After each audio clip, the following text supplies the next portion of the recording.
Hello friends, history to the point programme में आपका स्वागत है। आज की वीडियो हम डिस्कस करेंगे त्रिपक्षीय संघर्ष के बारे में। ये टॉपिक प्राचीन भारत के इतिहास का एक महत्वपूर्ण टॉपिक है और एग्जाम की दृष्टि से महत्वपूर्ण है। तो क्या था त्रिपक्षीय संघर्ष? तो देखिए, हर्षवर्धन के शासनकाल से ही कन्नौज शक्ति का केंद्र बन चुका था। यदि हम इससे पूर्व गुप्त वंश की बात करें तो गुप्त वंश के समय उत्तर भारत की शक्ति का केंद्र पाटलिपुत्र था।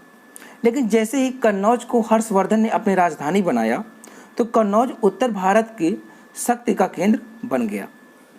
लेकिन हर्षवर्धन की मृत्यु के पश्चात भारतीय प्रायद्वीप के अंतर्गत 3 महत्वपूर्ण शक्तियों का उदय हुआ, जिसमें गुजरात के गुर्जर प्रतिहार वंश, दक्कन के राष्ट्रकूट और बंगाल के पाल वंश थे।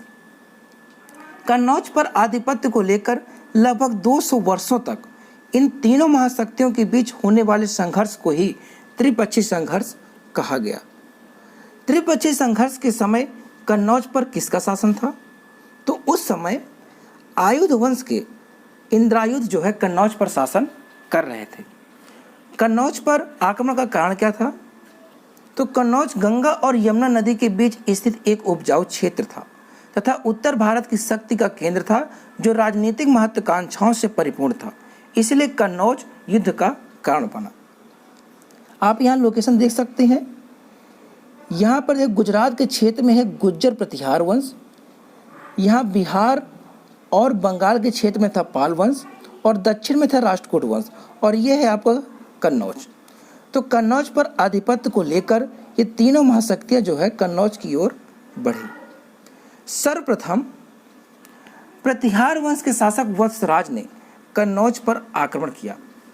इसके बाद पाल वंश के शासक धर्मपाल ने कन्नौज पर आक्रमण किया और इसके पश्चात राष्ट्रकूट वंश के शासक ध्रुव ने कन्नौज पर आक्रमण किया।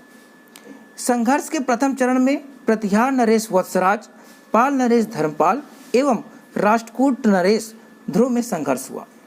इन तीनों महाशक्तियों के बीच लगभग 200 वर्षों तक युद्ध चलता रहा।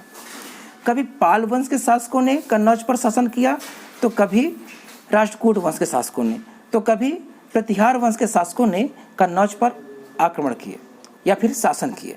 ठीक है, और अंतिम सफलता प्रतिहार वंश के शासकों को मिली।